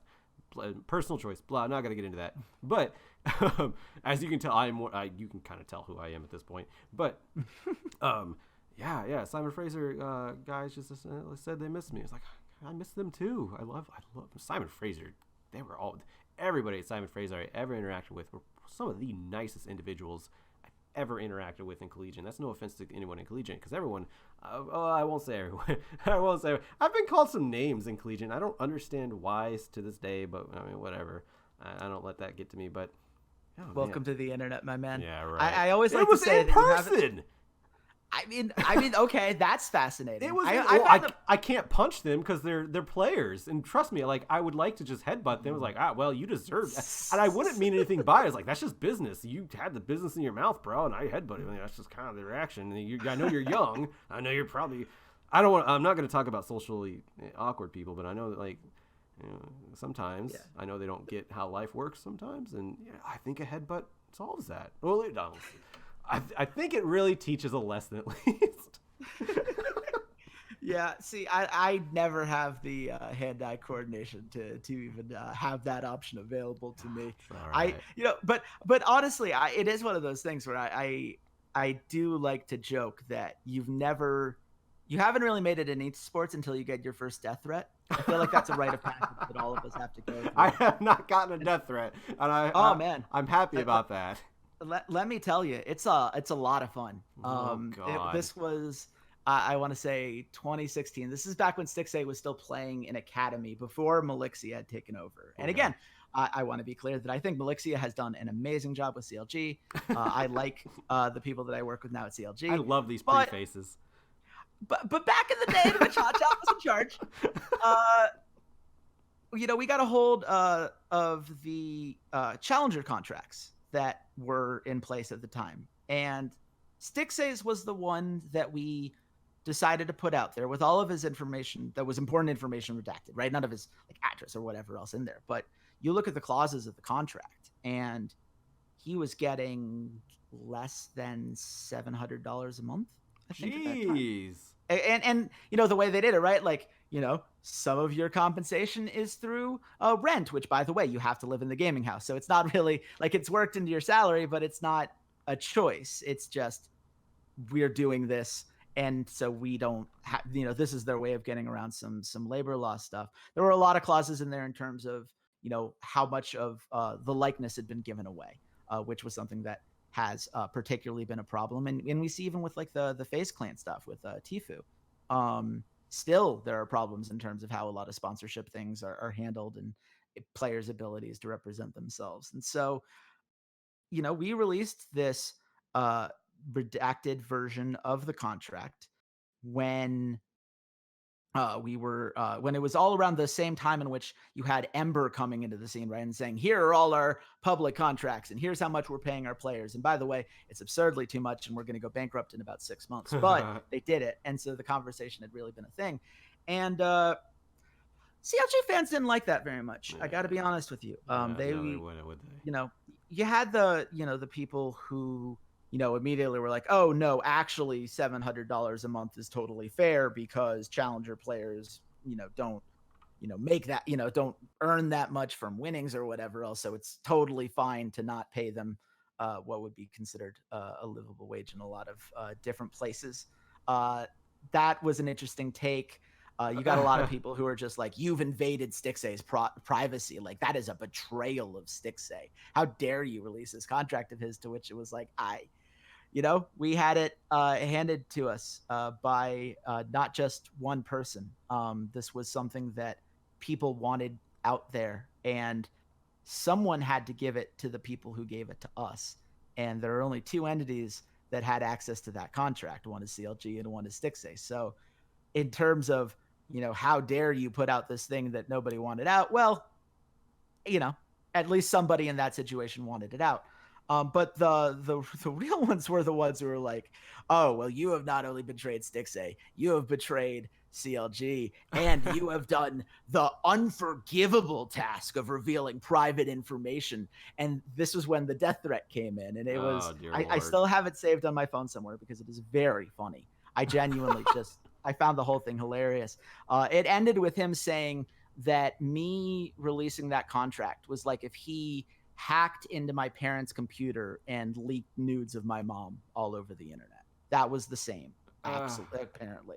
And that he, that he would love to do it if I did this again, like I'll whatever. It's just like, okay, buddy, like I don't know what to tell you, except that this is why we have such a hard time in esports having, real investigative journalists like Jacob Wolf, right? Because that was the first time I had ever done. By the way, that he's a machine.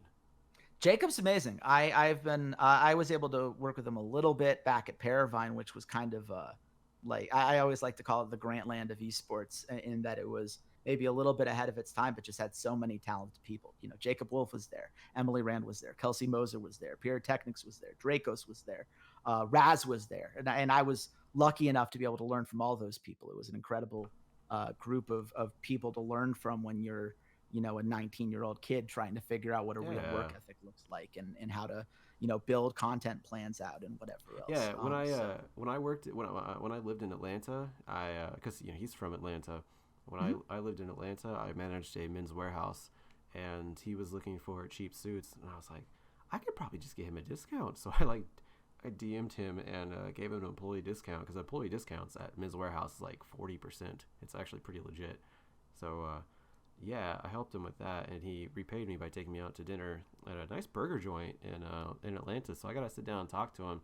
I don't know if I actually got to say everything I wanted to him, because I don't gush over people. If I meet someone that I think is like I admire as a work ethic, and I just chill and talk to him, because I don't really get fandom. I don't get stardom, because his whole philosophy on life that I'm not going to get into on the podcast, because that's, I don't know, I'll probably need to be high to say all that.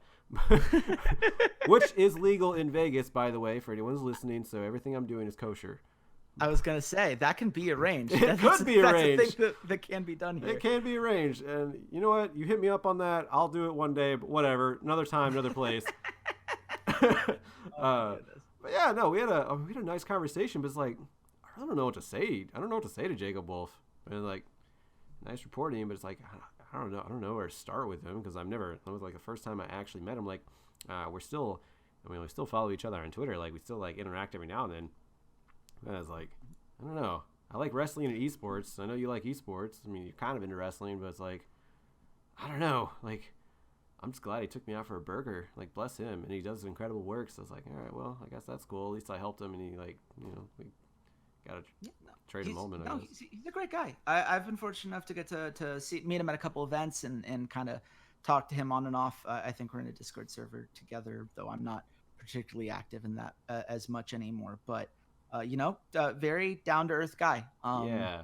Really, he's done an incredible job of forming connections and building trust with people in an industry in which the average viewer is so distrustful of investigative journalism, right? Because so much of their attachments are to the individual players and the team, right? What I did with that, contract being leaked is something that has happened in literally every sport, so many different businesses and whatever. It's not some outlandish, oh my God, how could anyone do this? But if your connection to esports is that you are a CLG fan, you are a Stixay fan, and you feel like your fandom is under attack, if that's the way that you're embracing investigative journalism, imagine what it has to be like for a guy like Jacob Wolf to fight tooth and nail every step of the way to earn that credibility, which he had to do. People forget that when he was first doing articles, he got a ton of pushback. Reddit was on fire. God. Yeah. He had to start making a spreadsheet of all the things that he got right to start showing people. Anytime they're like, oh, you're a hack, you don't know what you're talking about. It's like, actually, here's the spreadsheet. Right. Like, I got, like, of all the things that I've ever said, here's the one or two that I got wrong, and here's the tens that I've gotten correct. And it's one of those things where, again, like, if it was an investigative journalist in another industry, you'd be like, really? You have to, have a spreadsheet for this? But in esports, it's like, yeah, thank goodness you have that spreadsheet, man, because people need to back off.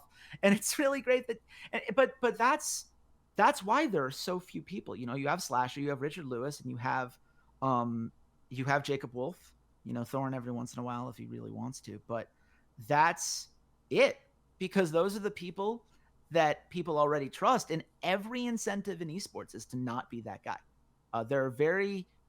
The benefit of breaking those kinds of stories is still very much up in the air and very much determined on whether it's a positive or a negative story you're breaking and what game it is, because some communities are just more favorable to that kind of reporting than others. For example, Overwatch, I think, is more friendly to new investigative journalists than necessarily a League of Legends is, because it's a little bit newer, a little bit less entrenched. But that's the kind of uphill battle that you're fighting. And if you see that, it's like, yeah, why wouldn't people focus on interview content, which is almost universally beloved, because it's just getting to hear more about the players that they already like, or, those kind of feature pieces and things. Yeah, right?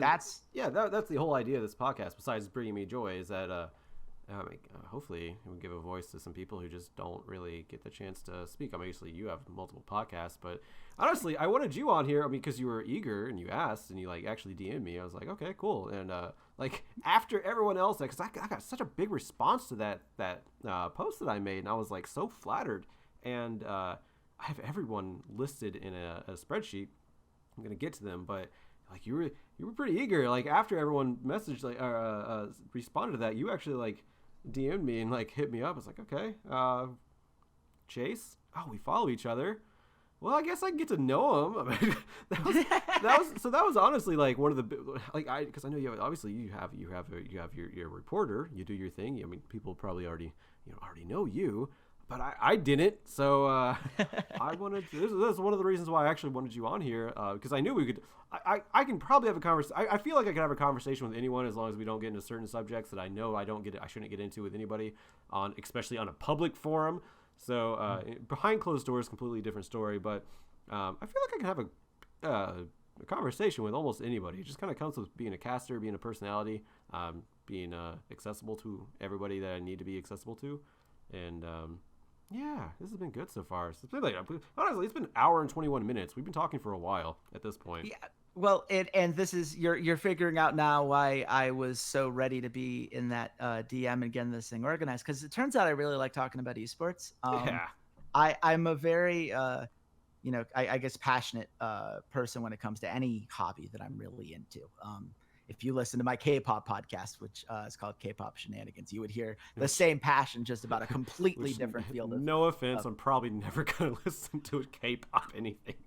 I respect that, though I will warn you, it's going to start happening whether you want it to or not. BTS was in the top 10 as recently. No, I know.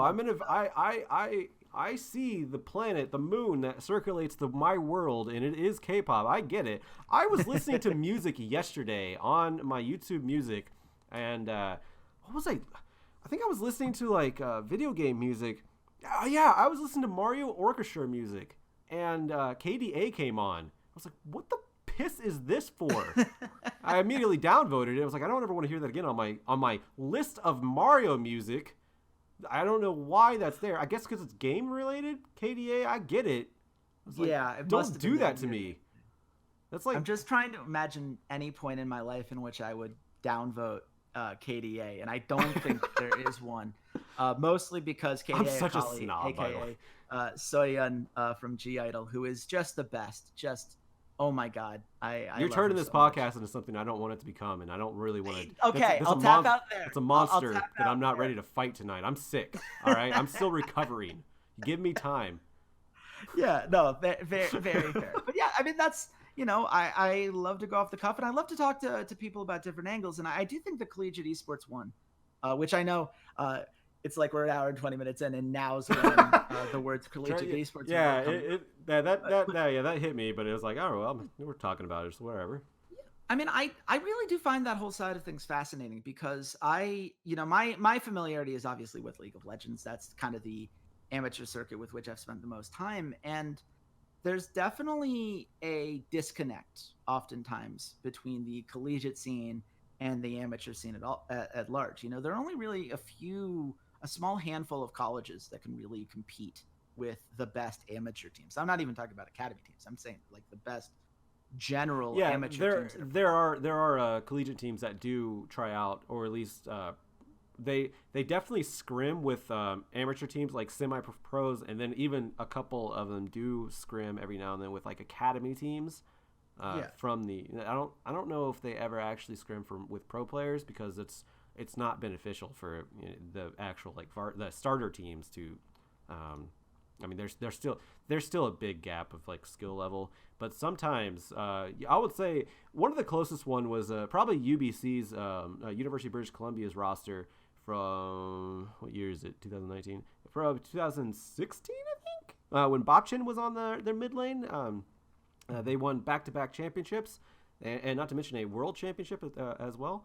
They probably could have competed with. I don't know if they did. I was just focused on Collegiate back then, and I wasn't really into getting into people's business and talking about it. I was just doing my casting thing, and I'm still getting used to creating storylines and figuring out how to make those storylines. Nowadays, it's way easier. If I get into casting, I'll make a storyline. It's so fun. I love making storylines. By the way, big wrestling fan I am, and that's like one of the biggest things with commentating is storylines. It's storytelling, because I never actually considered myself. And by the way, I hate the term shoutcaster. I think it's a stupid term, an elitist term for gaming, and I think it should be abolished. Commentating is fine. I don't even call myself that. I mostly consider myself a storyteller, because it's more fun and it actually gets more into what I'm about in casting. The stories is where it's at, and I focus so much after in the last like 2 or 3 years. I focused a lot on storytelling in Collegiate, because I realized that's what really needed to happen, because that's the thing with Collegiate, is that back in the day especially, there were really no stories. UBC was like there were stories, but they weren't like profound. Like you had Texas A&M. I'm gonna go out and say they, especially League of Legends wise, they were like one of the biggest first stories, because they were the one, as far as I'm not gonna say they were the first international team for Collegiate, because I don't actually know that, but they were one of the biggest teams for sure that became international. I believe they went over to Korea. Or no, oh man, what was that? What was that old? Oh my god, it was like an old. I think it was like a Zubu thing. I want to say it was a Zubu tournament. Oh my god, I don't even. It was a long time ago.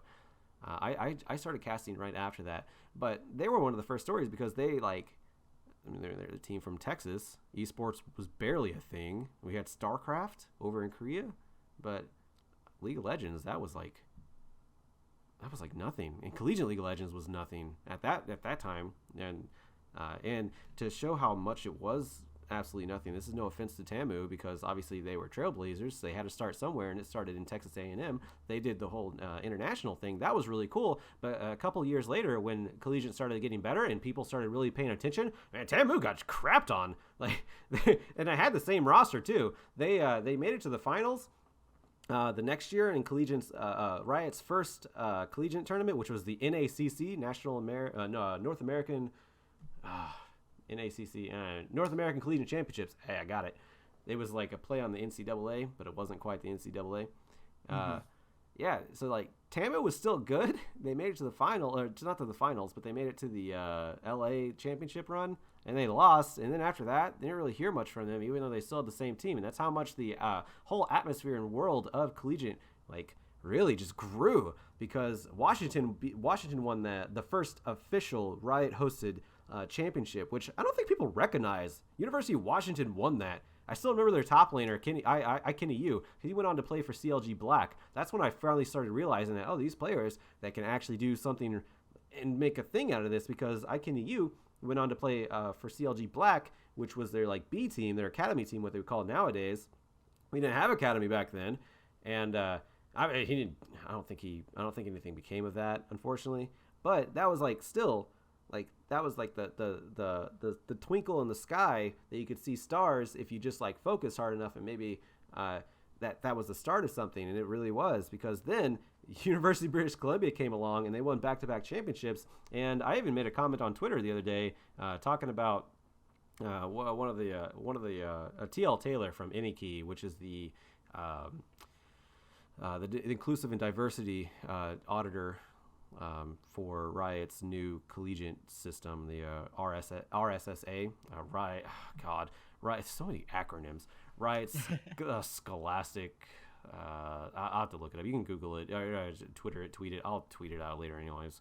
But the auditor of that, like, she asked for women in esports, collegiate esports specifically, because she's new to it and she's trying to get a handle on collegiate esports. I've been in the scene for so long, so I threw out so many names.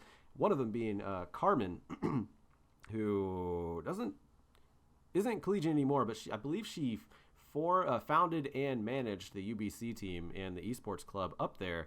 And under her management with that team, there was absolutely no competition in collegiate esports, because UBC was just destroying everyone. And you can see Bobchin now; he's a professional player. He was the mid laner for UBC, and now I think he's on Golden Guardians. I think he is. Yeah, I want to say it's Golden Guardians Academy. The most prominent one I'll always remember, right, is Adrian from Robert Morris. Robert Morris. That was the first time we had a collegiate player on the LCS stage. He was on Robert Morris for like a day. I swear to God, he did not play that long, but he was there. Like, I do remember specifically. Look, that was the story arc that was pushed. I got it because that's the one I pushed to. You got that, and around that time, I think that was still did you know Kurt plays with the trackball?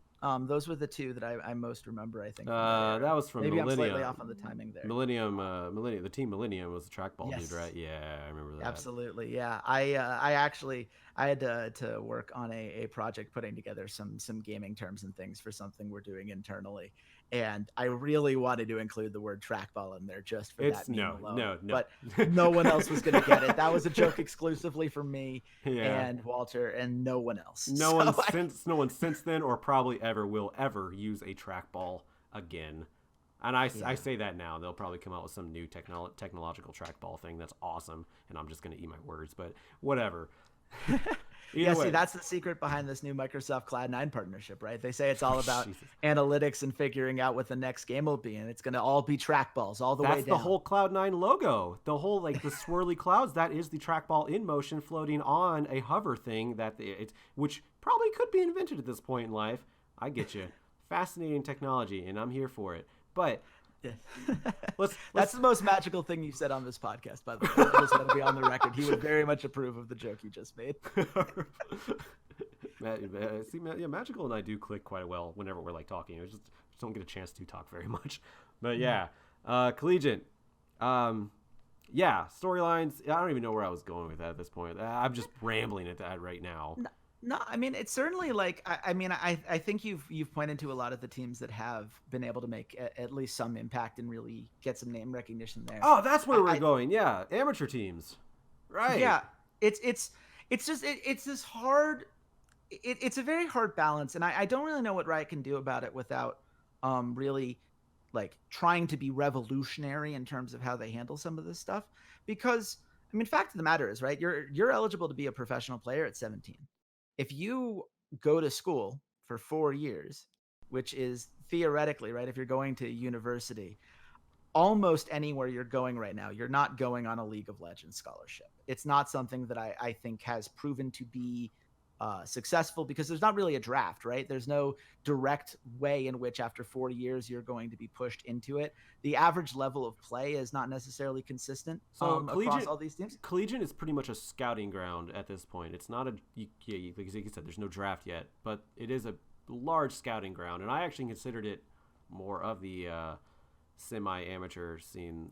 They're doing the scouting grounds now, they're coming back with that, but I actually considered that way more prevalent than the scouting grounds that they're going to establish. And that's fine, but that's a lot of money to spend to be hopefully thrown in the running for a scouting grounds thing, right? Like if you really just wanted to do a scouting grounds kind of project, you would pick an amateur team with that more often participates in circuits, so that you'd get more exposure, you'd have more hours to grind solo queue, and you wouldn't have to worry about the huge tuition costs or whatever else. Well, that's the thing, is that while there aren't like esports scholarships aren't completely widespread, there are more and more popping up. And one of the biggest ones that just came up is University of Missouri, like Mizzou. They have an esports. They're starting it this fall with Overwatch and League of Legends. 25 scholarships. It's getting there. It's getting there. It is getting there. But it's, I think a lot of like the first wave of them, right, are schools that you wouldn't necessarily consider to be academically prestigious. RMU. Have you ever been to RMU?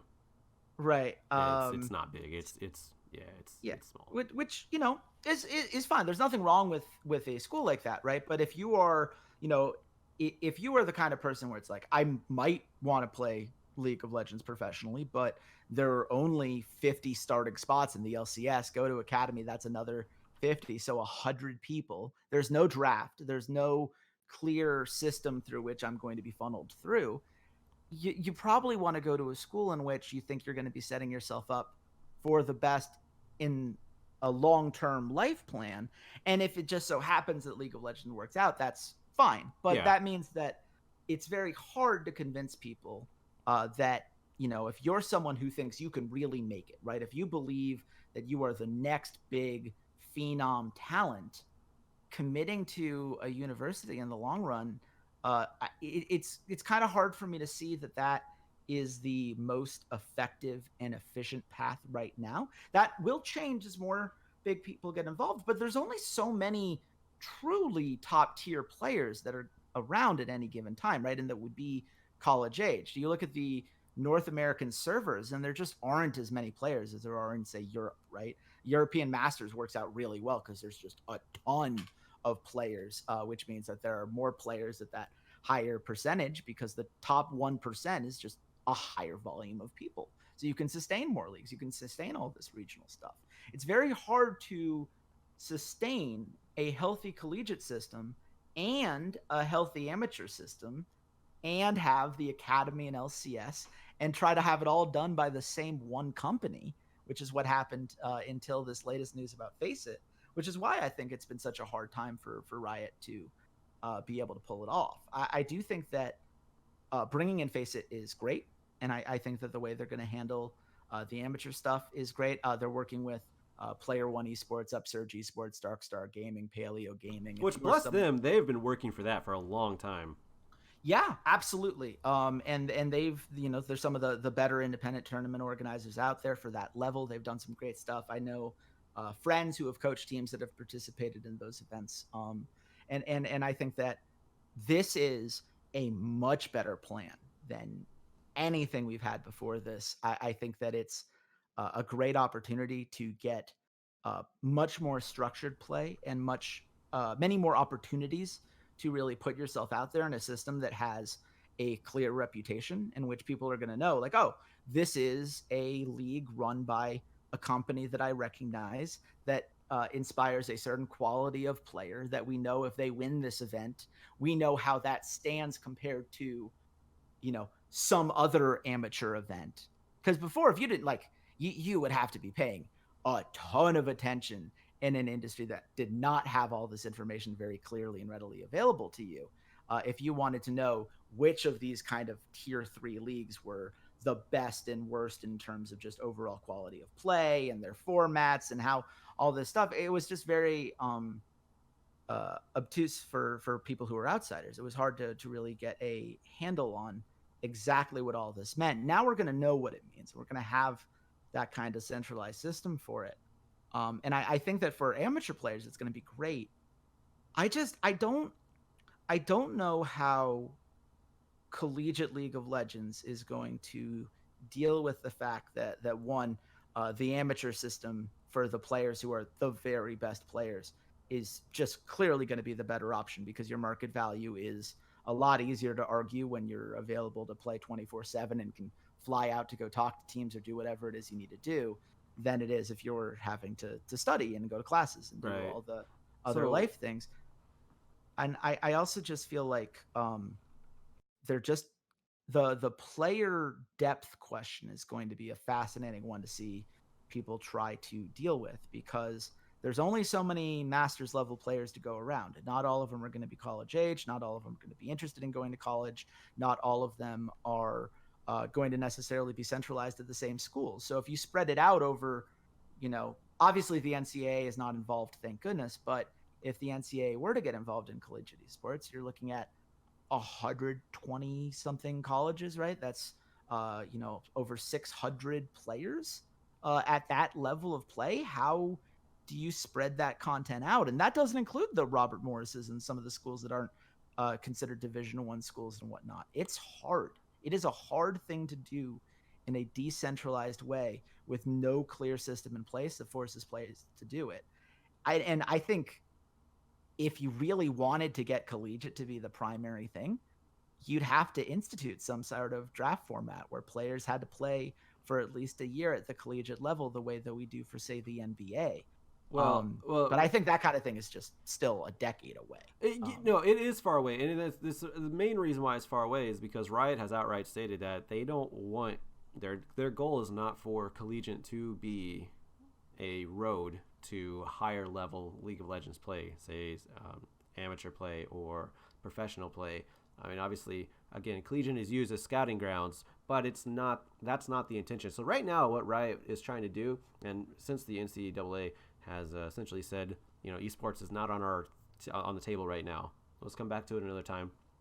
So they created the RSSA, which or it might be RSAA. I don't know. I don't remember. I did a report on it the other day. Go watch it on YouTube, guys. My YouTube, where you're listening to here. Anyways, so what their goal is right now is pretty much to help schools, convince them, establish. I'm sorry if you hear people above me, by the way.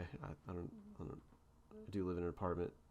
But yeah, I heard them walking a little bit. So one of their like main goals right now is to just establish scholarship programs within the collegiate system. So that means that they're trying to have a governing body that's not just rioters but influencers within the whole atmosphere. They have who is it? They have two of the directors. They have actually technically three if Kurt Melcher is still at Robert Morris. I don't know if he is, but Kurt Melcher's on the board of ministers, or the board of advisors. Board of ministers, what the hell?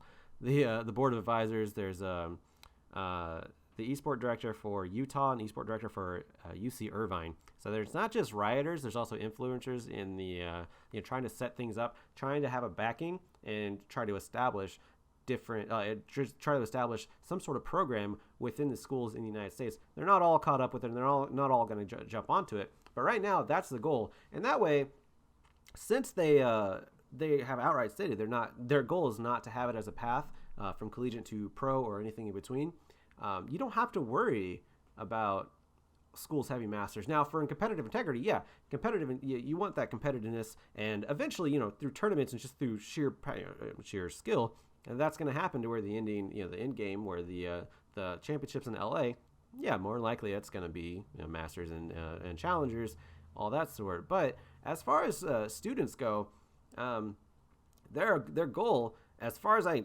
know, as far as I can tell, and we've reached. I've seen interviews with Michael Sherman, and I've even reached out to JT Vandenbree on one of his Q&A sessions, and from what I can tell, that's their main goal, is just to establish more scholarship programs in the United States and focus on that, and have more availability for students regardless of their skill level. So if a school just happens to have like 5 players that are only like platinum 5 or platinum or above, well, if they're their best players there's a scholarship available. They can at least use that in there. It also attracts different. It does shift a lot of power in between various schools anyway, so hopefully it'll be more spread out, because right now it's very centralized in the Midwest and the West Coast, because that's where the scholarships at. You got Maryville University, Columbia College, Robert Morris, and now University of Missouri for the Midwest, and of course over in California you got I don't know if UC Irvine actually has scholarships. They do have a pretty large program. They must have an esports. They do have a scholarship. They must have something going on because they have an esports director that's on the board of advisors. So you have a lot of power there. Oh, and I do want to give a shout out. You do have Boise. They also have a program. Boise State. They have a program as well. But right now, those are the big ones. There's a lot more scholarship schools than that, but those are the big ones. And you have a lot of the power focus there. So, some of the best players in the United States are in those particular schools. But once more scholarships come through, that power should be spread out quite a bit to where things will even out a little bit more. Of course, you'll still have established programs that have, been there for a while, so they're more reliable. And you have a great infrastructure that's been set up through the years. So, you'll still have that draw, and that's like in any sort of collegiate athletic competition. As far as I'm just going to speak on football because I know about this a little bit more. If you had a student going into college who had can get on a scholarship and had the chance to go to Cincinnati, University of Cincinnati, or Ohio State University, they're going to go to Ohio State instantly, no matter. But the option is still there for both of them, and that's the main point. That's pretty much what I'm trying to get at, is that eventually that's what Riot's goal is, just to get more esports programs established in schools around the United States, not worry about the path. The students can take care of the path themselves, but at least they get to go to college on a scholarship and get to play League of Legends while also getting that degree that can set them up for a career if they don't go into League of Legends. Because again, yeah, you're right, there's only so many masters, and some schools will have those lower tier players who don't have a chance to go on, but at least they can play, get a scholarship, and still have an education. Yeah, no, look, I on that level, if the goal is just to get an education and get to enjoy playing League of Legends at a relatively high level, then that, if that's the win condition, that's a fine win condition to have. I don't think there's anything wrong with that. I think that there is, and this is something I fall into, as you can probably tell by how I phrased that conversation, but it is something where that kind of American exceptionalism, right? Are you going to be the best? Are you going to be able to figure out how do you get to be the best possible version of what it is that you are? That can often ignore, well, what if we're doing great at what it is we want to do? And that's one of the things that's been great to watch about Rocket League, both at the collegiate and at the professional level. Rocket League is a game that has really focused on sustainable growth over time. It's a game that is very happy being kind of in this tier 2 area as far as the viewership and the big esports go, but they still get to have the big world championships that get a significant chunk of viewers and are popular among a core audience that is getting larger and larger every year. That makes great highlight reels on social media and whatnot. And there's a lot to really like about the consistency with which they've developed. And as a result, you've seen more and more every season. You see more established organizations wanting to get involved because they know that it is a league that is going to that isn't going to overspend in hopes that it's going to become the next big thing. It's very happy being really good at what it is. And what it is a really fun game that's soccer with rocket cars, and you can watch a best of 7 in under an hour. That's accessible to everybody, by the way. I always thought Rocket League would be just great for any casual person, even an older person who doesn't really know what video games, competitive video games is. They see Rocket League on ESPN, they can instantly pick it up and get it. They know what's going on. I love that that concept. Best entry level esport as far as I'm concerned, and I'm not even sure how close it is. Like it is soccer with rocket cars. Done. You've explained all the rules of the game that you need to know, and it's and it's one of those things where the best plays are also the most visually interesting plays, right? Like there's a lot of nuance between what might be a strategically great or brilliant nuanced decision, but it's you got to know all the details in League of Legends to really get all that is. If you see someone do a double backflip off the wall and get a goal by hitting it right off their bottom right wheel, you're like, yeah, that was awesome. I know that was awesome. You know what's going on. If I was experienced with the game, maybe I'd know exactly how hard it was, but I could tell it was probably pretty difficult because it just looked insane. And the commentator should be translating that anyways. So I mean that should add to that no matter. Yeah. And their collegiate stuff, they do a really good job of tying it into other events that they do. They've advertised it well. They've built a solid scene with it. And, it's not by any means the most expansive collegiate program that I've ever seen, but it is one that consistently draws in solid viewership because, again, it knows what it wants to be. It knows how to market itself, and it knows how to tie it in with other maybe larger events so that people who maybe wouldn't be exposed to it otherwise can get pulled in. And at the end of the day, right, you're at a tournament, maybe you're at the NCAA Final Four, for instance, for the March Madness. That was what they tied in with the Rocket League Final Four. And there was a station that you could go on site to watch these games play out. And there was that engagement there where you have a whole bunch of people who already like sports. They're at a collegiate basketball tournament for a reason. And you get a game that has that same kind of minute-to-minute excitement, a very fast flow, again, that kind of soccer angle to it. At least it's sports tangential, if nothing else. And from all accounts, it seems to have done well for itself. It seems like people were really enjoying the experience that they'd set up there. So if that's the terms by which you're defining yourself, I think that Rocket League esports, of course, has been a great success. And I think League of Legends esports can be a good success. I think that as someone who obviously is more geared towards the professional end of the spectrum, I'm going to continue to be very much prioritizing the face it stuff because the amateur circuit that they're going to have there, which will probably have a couple of like the very best collegiate teams if they're able to find the time and resources to do it. But certainly that's the kind of structure where you provide that kind of system and you provide the scouting tools that we now have thanks to ProView, which is one of the best ideas that Riot's thrown out there in a long time and is really great for players that have a lot of potential and a lot of hungry players looking to learn and improve and just getting a look at what all these pros are doing and all these little nuances to the gameplay and whatnot. It's an amazing tool for talent development there as well. And, I think there's a lot to be said about where that can lead and what we might be able to do to create a system that is more invested in developing talent than I would argue at least 60% of the teams that are currently in academy right now. For better and for worse, I think a lot of teams prioritize established talents, maybe former LCS players who aren't quite good enough to play at the LCS level anymore, but are still pretty solid and have a fan base. So let's throw them in academy. People will tune in. I don't want to necessarily throw flame out there, but there's certainly, I think you look at a guy like Golden Glue, for instance.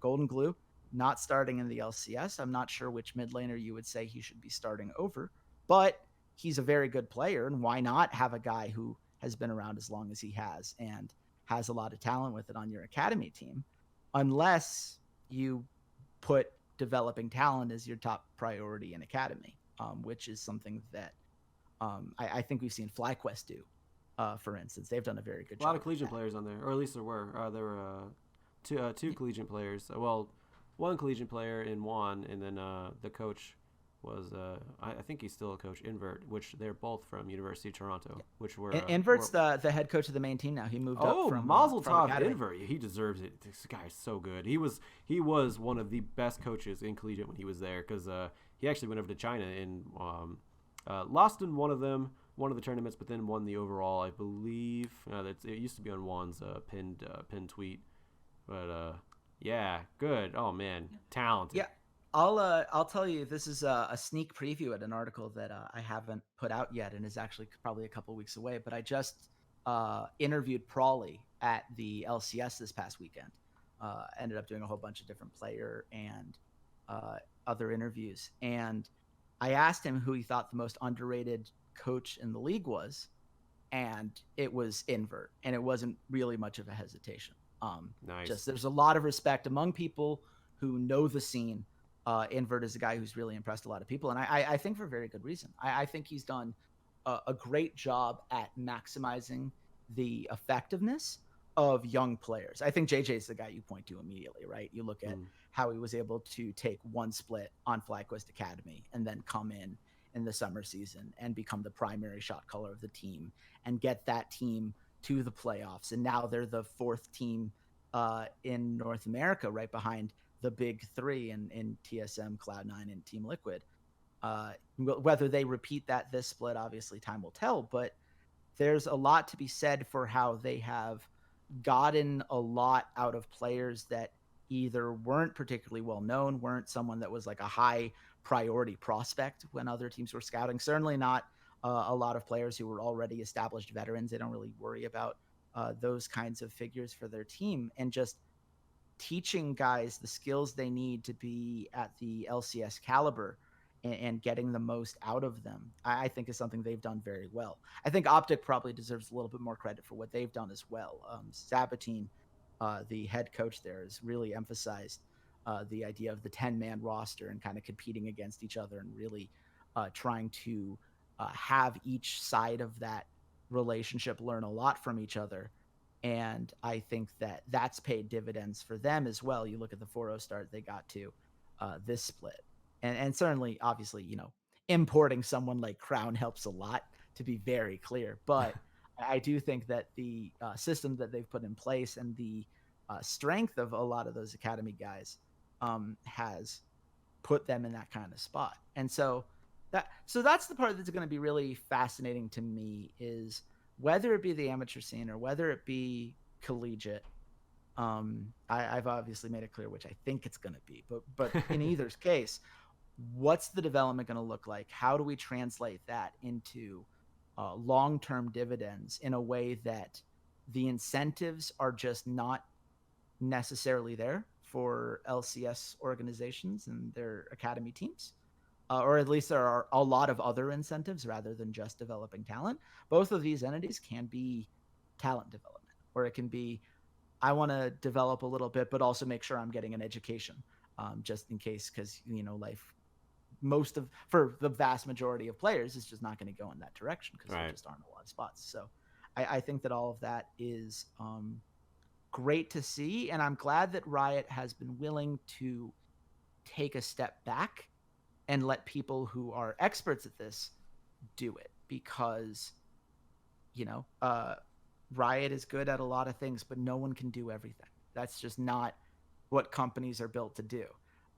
Their decision to focus on the pro side of things and making that the best it can be, and letting orgs like Faceit do their thing, and, whatever collegiate partnerships that they want to work on moving forward, I think the more that they can empower other people to do what they need to do and still make sure they're meeting, obviously, the quality standards and whatever else. But the more you can empower those other groups, I think the better it's going to be for the scene as a whole. Chase, what's your last name? How do you pronounce your last name? Wassenar. It's not Wassenar? Okay. I was wondering if it was German. Yeah. I was wondering if it No, was German. it's Dutch rather than German. Okay, Wassenar. Okay, Chase Wassenar. You're good. You're better than my football coach in high school, who asked me if it was a terrorist name or something. Oh, dear Lord. Was the specific phrase. No. Yeah, So then when I said it was Dutch, he's like, "Oh, so you're the Dutch terrorist? Okay." Jesus Christ. Okay. Which was bad enough as it was, but then I had him as an English teacher in 10th grade, and he was passing back quizzes, and he told the person who sat in front of me to hand this to the Dutch terrorist. And I just had to kind of like just give me the quiz. I'm sorry. I too don't want this, but this is the world that we're living in right now. So you're fine. That's a much better guess than no worries, man. I was gonna say we've talked for about 2 hours, and what you just brought up with Collegiate and the future of it, we could go for another 2 hours. But fun fact, I turned my heat off. I'm not gonna turn heat on. I have enough heat already. I turned my AC off during these podcasts because I don't want the ambient noise to mess with my mic and everything. So it's getting pretty hot in here, man, and I think it's time to end it. I think we're gonna close this one out. That was we've talked about a lot. We did. I've given. Well, I was gonna say I'd give you a lot to have to deal with on the editing table, but not a chance. Nature of this, it's going all of it should help there. Yeah, I love that. I really appreciate you having me on. I always love to talk about this stuff. I think that we're in a really fascinating place in the esports industry for so very many much so. So always great to talk to someone with some different experiences and perspectives and kind of get a feel for where everyone else stands. Yeah, man, I'm gonna be honest. I'm gonna be honest. I wasn't expecting this to go 2 hours, but yeah, we hear a lot of notes. It was good. Yeah, thank you so much for being on. Yeah, absolutely. All right, man. I'm gonna stop the recording, and you have a good night. Yeah, absolutely, man. Take care. You have a nice day. Thanks, or a nice night, I should say. Thanks, man. Peace. You too. And there you have it. 2 hours long. Two guys talking about esports, collegiate, pro, amateur. Pretty much everything we can get into. Crap talk some Epic a lot, and that's not so bad for me because I really don't give a crap about Fortnite. But yeah, we talk about a lot of things. And I mentioned beforehand, I didn't really know Chase getting into this one. I know him now after this conversation. I know the dude loves esports. I know the guy could probably talk hours and hours more about esports. And I didn't expect to go 2 hours with this, but by the time we got into it, it just felt like a natural conversation. That's what I like. That's what I wanted. And I appreciate Chase for being on and doing that. So yeah, if you're listening, Chase, thank you very much. My name is Joshua Fekes Quest. You can follow me on Twitter at PHEQES, twitter.com/Fekes. And definitely leave a comment down in the comment section below. And if you want a webcam, I might get to that soon. Well, I'll see. I do want to fulfill requests, and that was one of them. I'll try it sometime, but just not right now. I got some cleaning to do, and I don't know. It's a lot of. I'll get over my mental block another time. But yeah, leave a comment in the comment section below. Like, share, subscribe, and yeah. Thank you for joining me on this one, and I hope to see you next time. Peace out.